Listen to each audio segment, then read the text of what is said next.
A Lost Button. Frog and Toad Are Friends. Story and Pictures by Arnold Lobel. Toad and Frog went for a long walk. They walked across a large meadow. They walked in the woods. They walked along a river. At last they went back home to Toad's house. "Oh, drat," said Toad. "Not only do my feet hurt, but I have lost one of the buttons on my jacket." "Don't worry," said Frog. "We will go back to all the places where we walked. We will soon find your button." They walked back to the large meadow. They began to look for the button in the tall grass. "Here is your button," cried Frog. "That is not my button," said Toad. "That button is black. My button was white." Toad put the black button in his pocket. A sparrow flew down. "Excuse me," said the sparrow. "Did you lose a button? I found one." "That is not my button," said Toad. "That button has 2 holes. My button had 4 holes." Toad put the button with 2 holes in his pocket. They went back to the woods and looked on the dark paths. "Here is your button," said Frog. "That is not my button," cried Toad. "That button is small. My button was big." Toad put the small button in his pocket.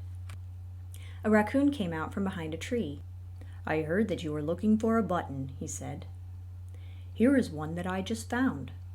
"That is not my button," wailed Toad. "That button is square. My button was round." Toad put the square button in his pocket. Frog and Toad went back to the river. They looked for the button in the mud. "Here is your button," said Frog. "That is not my button," shouted Toad. "That button is thin. My button was thick." Toad put the thin button in his pocket. He was very angry. He jumped up and down and screamed, "The whole world is covered with buttons and not one of them is mine!" Toad ran home and slammed the door. There, on the floor, he saw his white, 4-holed, big, round, thick button. "Oh," said Toad. "It was here all the time.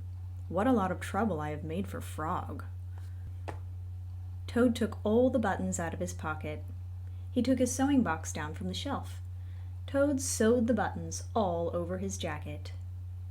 The next day Toad gave his jacket to Frog. Frog thought that it was beautiful. He put it on and jumped for joy. None of the buttons fell off. Toad had sewn them on very well.